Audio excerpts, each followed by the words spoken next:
Special চাইল্ডদের মলদ্বারের সমস্যার ক্ষেত্রে যে বিষয়গুলোর কথা আপনি বলছিলেন সেক্ষেত্রে আসলে প্রতিকারমূলক ব্যবস্থা কি হতে পারে?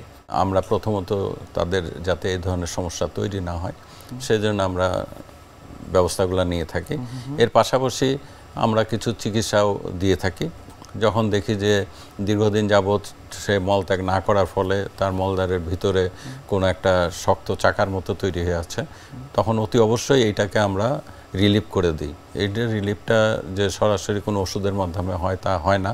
অনেক সময় আমরা তাদেরকে একটু ঘুম পাড়িয়ে নিয়ে এই বল জাতীয় জিনিসটাকে আস্ত অথবা ভেঙে ছোট ছোট টুকরা করে আমরা বের করে দিই। এর পরবর্তীতেই দেখা যায় যে বাচ্চা বেশ তার এই দীর্ঘদিন এই ধরনের মল থাকার ফলে কিন্তু তার ক্ষুধাও কমে যায় বা পেট ফুলে যায় অল্প খেলে, সেজন্য সে খেতে চায় না।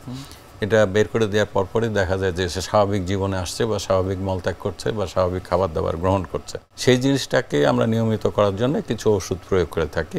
সেটা আমরা খাওয়ার জন্যও দিতে পারি অথবা মলদ্বারে দেওয়ার জন্যও দিতে পারি। এবং আমরা সবসময় লক্ষ্য রাখি যাতে এর থেকে কোনো জটিলতা তৈরি না হয়। যেমন এই ধরনের শক্ত মলত্যাগ করতে গেলে সেই আবার আসতে পারে আমরা যে অ্যানাল ফিসার তৈরি হতে পারে বা সেখানে আরও কোনো ক্ষত তৈরি হতে পারে, সেগুলোর জন্য আমরা তার প্রতিরোধমূলক বা প্রতিষেধক কোনো ওষুধ প্রয়োগ করে থাকি। এবং বাচ্চাদেরকে প্রতি অতিরিক্ত সতর্ক থাকার ব্যাপারে তাদের যারা নার্সিং করেন বা বাবা মাকে আমরা সতর্ক করি বা উপদেশ দিয়ে থাকি যাতে তার থেকে সে সমস্যা থেকে উত্তরণ পায় এবং সুস্থ জীবনযাপন করতে পারে। অনেক ধন্যবাদ আপনাকে আমাদের আজকের এই অনুষ্ঠানে আসবার জন্য।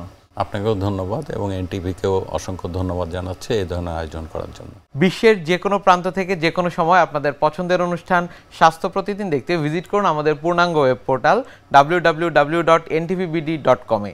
এছাড়া এনটিভি সব জনপ্রিয় অনুষ্ঠান ও খবরের আপডেট পেতে ভিজিট করুন আমাদের ইউটিউব চ্যানেল ও ভেরিফাইড ফেসবুক পেজে। আজ এখানেই শেষ করছি, আগামীতে আবারও দেখা হবে। সে পর্যন্ত আপনারা সবাই ভালো থাকুন, সুস্থ থাকুন, এনটিভির সাথেই থাকুন।